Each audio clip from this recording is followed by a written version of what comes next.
Hello my friends, welcome to my YouTube channel. अगर आपको ये स्टोरी अच्छी लगी तो लाइक कर देना, सब्सक्राइब बटन दबा देना, बेल आइकन बटन भी ऑन कर देना। आज की स्टोरी मैं आपके साथ शेयर करने वाली हूँ नीता जी की। नीता जी कहती हैं कि मेरी एक दीदी थी जो दीदी के हस्बैंड पे जीन आता था। जीजा जी के ऊपर शादी से पहले से जीन आता था। शादी के बाद हमें पता चला, दीदी के शादी के ठीक 5 दिन बाद ही दीदी को पता चल गया ऐसे कि जीजा जी सोए हुए थे बिस्तर पे। दीदी वॉशरूम से जब लौटी तो देखी कि जीजा जी पूरे तड़प रहे हैं, पूरी तरह बाकायदा वो तड़पे जा रहे हैं। दीदी को बहुत डर लगा। वो जल्दी से अपने सास ससुर को बुलाई तो उनके सास ससुर जब आए, उन्हें तो पता था कि उनके बेटे पे जीन आता है। वो ज़्यादा नहीं डरे। उन्होंने कहा रुको रुको, तुम चिंता मत करो, तुम इस कमरे से बाहर जाओ, हम लोग हैंडल कर लेंगे। बट दीदी को ये बात अच्छी नहीं लगी। दीदी बोली जल्दी से इन्हें हॉस्पिटल लेके चलिए माँ जी, उनको हुआ क्या है। नीता जी बताती हैं कि उस समय उनकी सास और ससुर ने उनको थोड़ा जोर से कहा कि बहू जाओ, निकल जाओ, हम लोग देख लेते हैं, अगर ज़रूरत पड़ेगी तो हम लोग हॉस्पिटल भी ले जाएंगे, ठीक है। तो उनकी दीदी क्या करे, सास ससुर है और नई नवेली दुल्हन थी, वो निकल के बाहर आ गई। हॉल रूम में सोफे पे वो बैठ गई। बैठने के बाद उन्हें अच्छा तो नहीं लग रहा था। आधा घंटे के करीब उसके बाद उनकी सास बाहर आई और बोली चलो बहू आ जाओ अंदर। तो मेरी दीदी बोली ये क्या था, क्यों था, ऐसे क्यों हुए थे। तो उनके सास ने बोला बैठो बेटा बैठो, अभी सो रहा है तुम्हारा पति, ठीक है। बोले क्या बात है माँ जी, ये इस तरह क्यों हुए थे।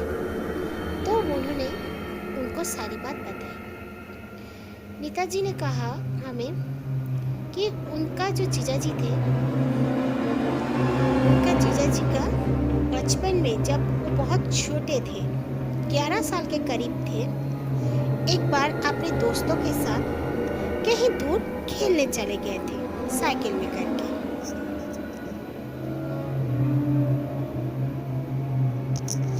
तो इस वजह से उसके मॉम डैड ने, वो जब रिटर्न आए, उनके मॉम डैड ने बहुत डांटा उन्हें कि तू कहाँ चला गया था, क्यों गया था बिना बताए इस तरह। पर उन्होंने कुछ जवाब खास नहीं दिया। रात के 9 बज चुके थे। उनके पापा उन्हें बहुत ढूंढ रहे थे और उनके दोस्तों से भी पूछा। उनके जो दोस्त नहीं गए थे वो लोग ने कह दिया कि हम लोग तो नहीं गए हैं, बाकी और 4-5 दोस्त होंगे, उनके साथ वो लोग गए होंगे। वाकई में उनके बहुत दोस्त उनके साथ गए थे। फिर उनके पापा थोड़ा सा बोले वेट कर लेते हैं, वरना पुलिस को हम लोग इत्तला कर देंगे। उसके बाद वो उनका बेटा घर आ गया, 9 बज चुका था। तो वो बोले, उसकी मम्मी बोली हाथ पैर धो के खाना खा लो।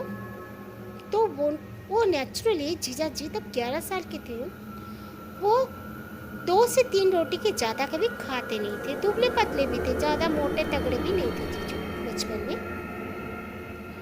तो नीता जी कहती हैं कि उनके जीजा जी उस दिन करीब करीब 12 रोटियां खा गए।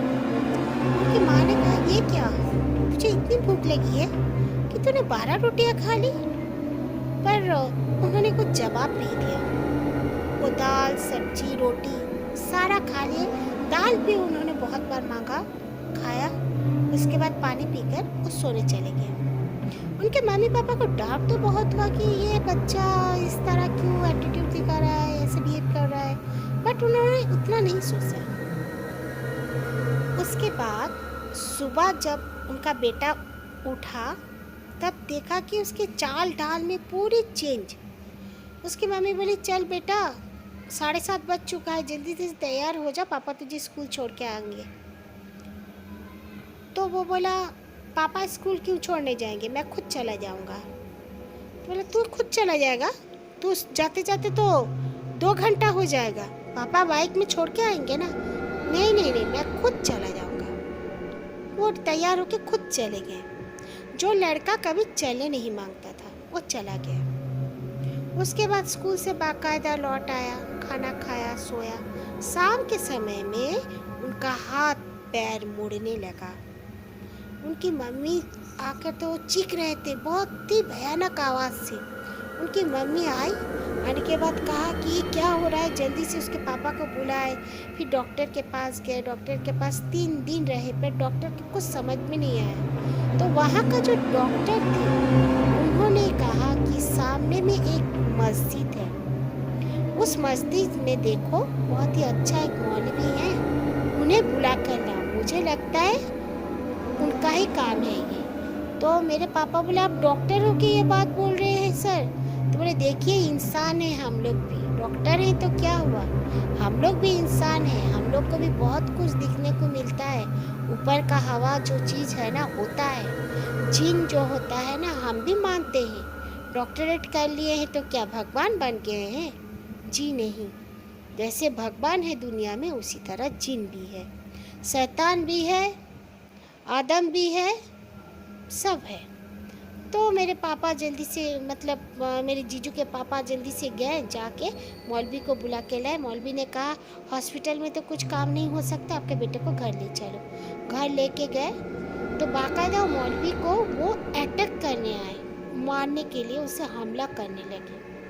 उनके मम्मी पापा तो पकड़ ही नहीं पा रहे थे, पर मौलवी के साथ मौलवी जी ने पहले से ही अपने साथ 4 लड़कों को लेकर आए थे। उन्होंने पकड़ के उन्हें बांधा, फिर उन पे हाजिर किया जिनको जीजू पे, कहा कि बोलो तुम कौन हो। तो वो बोले कि मैं दरख्त में रहता था, मैं जिस दरख्त में रहता था, ये लड़का मतलब पेड़ में, दरख्त मतलब पेड़ में रहता था, उस पेड़ में ये लड़का ने जाके टॉयलेट कर दिया।